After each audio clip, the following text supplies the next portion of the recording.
Dans ce tuto, je vais t'expliquer comment remonter ta chasse d'eau. Si tu n'as pas vu encore la première partie, je t'invite à cliquer juste ici. Si tu es prêt, on y va, c'est parti. Salut les amis, c'est Stan, votre helper. Donc dans ce tuto, je vais t'expliquer comment réinstaller ta chasse d'eau, te dire 2-3 trucs à faire pour l'entretien et également des astuces. Si tu es prêt, c'est parti. Donc la première chose à faire, c'est un peu de nettoyage au fond du réservoir, notamment la zone où s'encastre le joint bassin. Au final, ça doit être propre et lisse. Ensuite, vérifie le mouvement du mécanisme et du robinet flotteur. Si tu sens que c'est grippé par le calcaire, je te conseille de les plonger une nuit dans une bassine d'eau avec du vinaigre blanc.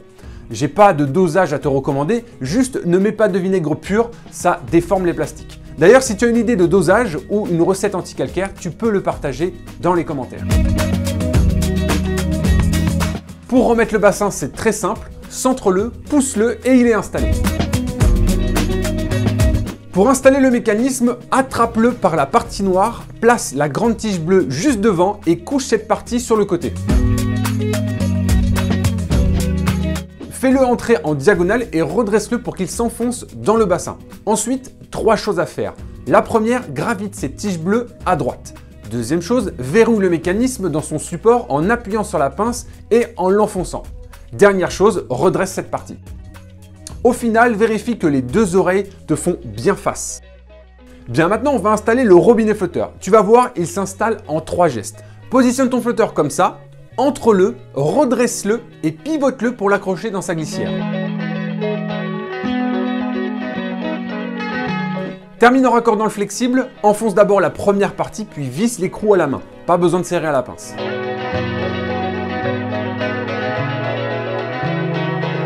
Ouvre le robinet d'arrêt à fond dans le sens inverse des aiguilles d'une montre. Puis quand il est ouvert à fond, ferme-le un peu. On fait ça pour éviter qu'il bloque à pleine ouverture.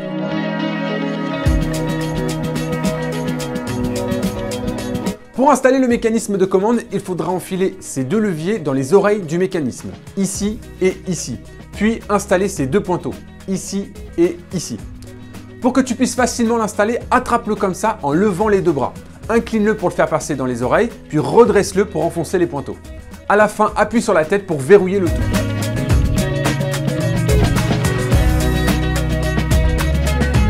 Tu peux faire maintenant quelques tests en tirant la petite et grande chasse d'eau pour savoir si le matériel a bien été installé. Alors maintenant, si tu as une autre version avec le robinet flotteur installé sur le mécanisme de commande, rentre le robinet flotteur et laisse-le en attente sur le côté. Installe le mécanisme de commande, les 2 leviers sont toujours dans les oreilles du mécanisme et les 2 pointeaux par contre vont en bas, ici et ici. Installe le mécanisme de commande, passe le flexible et raccorde-le.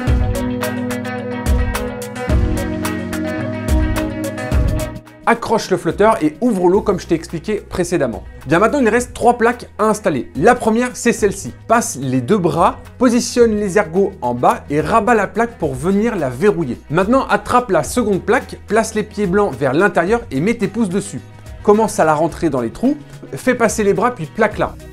Verrouille les pieds et termine en appuyant sur les languettes bleues. Cela bloquera la plaque contre le mur. Si tu as l'autre version, remets les 2 plastiques et visse la plaque. Dernière plaque, la plaque de finition. Si elle est cassée au niveau des parties métalliques ou que tu souhaites la changer, eh bien je t'ai simplifié la vie en répertoriant les plaques qui correspondent à chez toi. Par exemple, si chez toi tu as le flotteur qui est accroché dans la glissière, c'est que tu as la gamme Sigma. Si chez toi le flotteur s'accroche dans le mécanisme de commande, c'est que tu as la gamme Delta. Et si chez toi la plaque de commande est plutôt basse, donc ça veut dire près de la cuvette ou bien sur le dessus du coffrage, eh bien c'est que tu as la gamme Omega. Comme ça, ça va te permettre d'identifier ta plaque et de pouvoir acheter la bonne, puisque voilà, il y a 3 gammes, donc il ne faut pas se planter. D'ailleurs, petite devinette, quelle est la plaque que j'ai chez moi? Est-ce la Delta, la Sigma ou bien la Omega? Je te laisse deviner, tu peux répondre en commentaire. Pour accrocher la plaque de finition, c'est super simple. Place l'ergot de la plaque derrière la partie métallique. Voilà, là je suis accroché. Rabat en soulevant légèrement la plaque, puis relâche.